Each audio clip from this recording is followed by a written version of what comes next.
അപ്പോൾ പല അച്ഛന്മാരും വന്ന് സിസ്റ്റേഴ്സ് വന്ന് ഉടമ്പെടുക്കുന്നുണ്ട്. അപ്പോൾ ആദ്യമൊക്കെ ഈ അച്ഛന്മാർക്ക് ഉടമ്പെടുക്കുമ്പോൾ എന്നോടൊന്ന് ചോദിക്കും, ജോസഫേ അച്ഛാ നമ്മൾ ഉടമ്പടിയിലല്ലേ? സിസ്റ്റർമാരും ചോദിക്കും, ഞങ്ങൾ ഉടമ്പടിയിലാണ്, പിന്നെ എന്തിനാണ് വേറെ ഉടമ്പടി എന്ന് ചോദിക്കും. അപ്പോൾ ഞാൻ വളരെ ശാന്തമായിട്ട് സിസ്റ്റർമാരോട് പറയും, സിസ്റ്റർമാരെ ഇത് വിശേഷ വിധിയായി എന്ത് ചെയ്യാനും നമുക്കൊരു മണ്ടേറ്ററി ആയിട്ട് ഒരു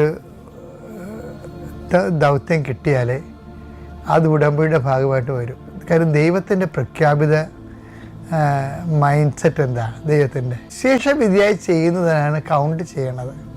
അതായത് കൽപ്പിക്കപ്പെട്ടതെല്ലാം ചെയ്തതിന് ശേഷം ഞങ്ങൾ പ്രയോജനരഹിതന്മാരെ ദാസന്മാരെ കൽപ്പിക്കപ്പെട്ടതെല്ലാം ചെയ്താലേ ആ കടമ നിർവഹിക്കുക മാത്രമേ ഉള്ളൂ.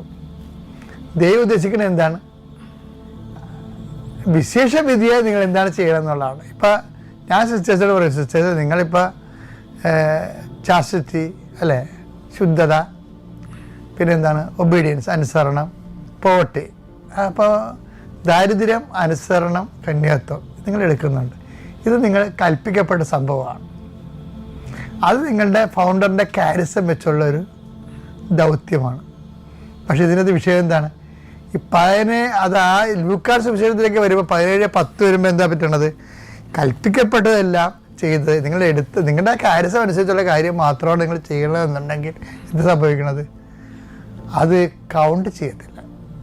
ഒരു പരിധി വരെ നിങ്ങളുടെ ഗ്രേസിന് ഈ കൃപയ്ക്ക് മേൽകൃപയെന്ന് സംഭവമില്ലേ, ഈ അഡീഷണൽ ഗ്രേസ് നമ്മൾ ടാർഗറ്റ് ചെയ്യണതും ടാപ്പ് ചെയ്യണതും കൽപ്പിക്കപ്പെട്ടതിന് മുകളിലുള്ള കാര്യങ്ങളെ മത്തായി 5:46 വിശിഷ്യ നിങ്ങൾ എന്താണ് ചെയ്യണമെന്നാണ്. ഉടമ്പടിക്കുള്ളൊരു ഗുണമെന്ന് പറയുന്നത് നമ്മൾ കൽപ്പിക്കപ്പെട്ടതിനേക്കാളും വിശിഷ്യുള്ള കാര്യങ്ങളാണ് ചെയ്യണത്. അപ്പം മേൽക്കൃപ ഗ്രേസ് അപ്പോഴും ഗ്രേസാണ് ഉടമ്പടിയിലൂടെ ടാപ്പ് ചെയ്യാൻ വേണ്ടി അൾട്ടിമേറ്റായിട്ട് എയിം ചെയ്തിരിക്കുന്നത്.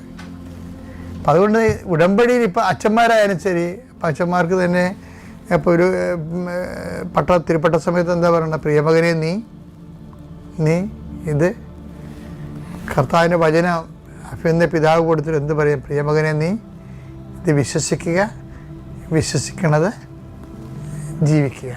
അപ്പം നമ്മൾ അത് ചെയ്തുകൊള്ളാവുന്ന ജീവിതത്തിലെ സഭയോട് വാഗ്ദാനം ചെയ്യും.